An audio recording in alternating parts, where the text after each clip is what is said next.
So I was doing some deep diving research for the episode of my podcast that comes out today where we're going to be talking about quiet on the set and the cost of childhood abuse.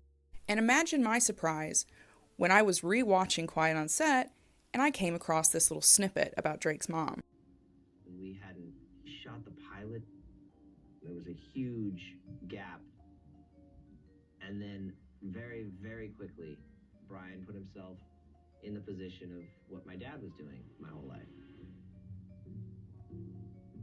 My mom didn't want to drive to LA. She didn't like driving. So Brian would come and pick me up for auditions. So what did you just watch? What did you just hear? What you just watched and listened to was Drake explaining how Brian Peck finally got full access to do what he did to him.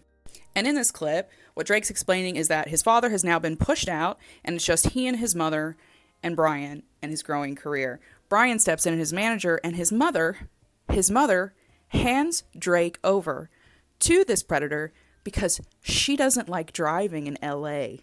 You want to talk about hitting the roof when I heard something? Now, some of you might think, well, that's what predators do. They offer to help, and that's how they get access to the child. I want you all to recall this.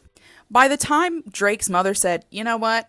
Here's my kid. I don't like driving. Just go and take him and keep him at your house for days and nights at a time. Because, yeah, that's what she did. She literally let this man pick her child up, take him to her house, and keep him there overnight. All of this came after she was warned that he was a predator. That's right. By the time that Drake's mother gave this predator full 24/7 access to her son, she had already been told by the father that this guy's a predator. He's bad news. Don't ever leave Drake alone with him. And that's not all. She hadn't just been warned by the father. Okay? Her ex-husband was not the only person saying, hey, don't do that.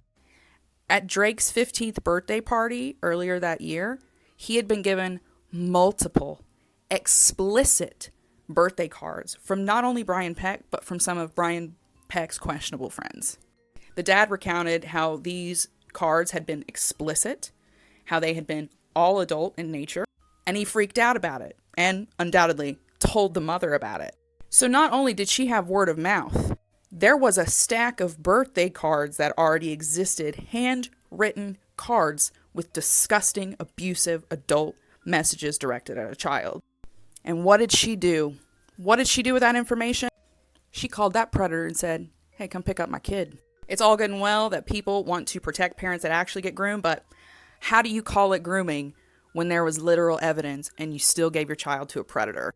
How do you call it grooming when even your son's girlfriend's mother knew something was wrong and tried to get involved and called you and you still gave him to that predator? Anyway, I'll be breaking all of this down and more in the new episode of my podcast, which comes out later today. So make sure you're following and let me know what you think in the comments.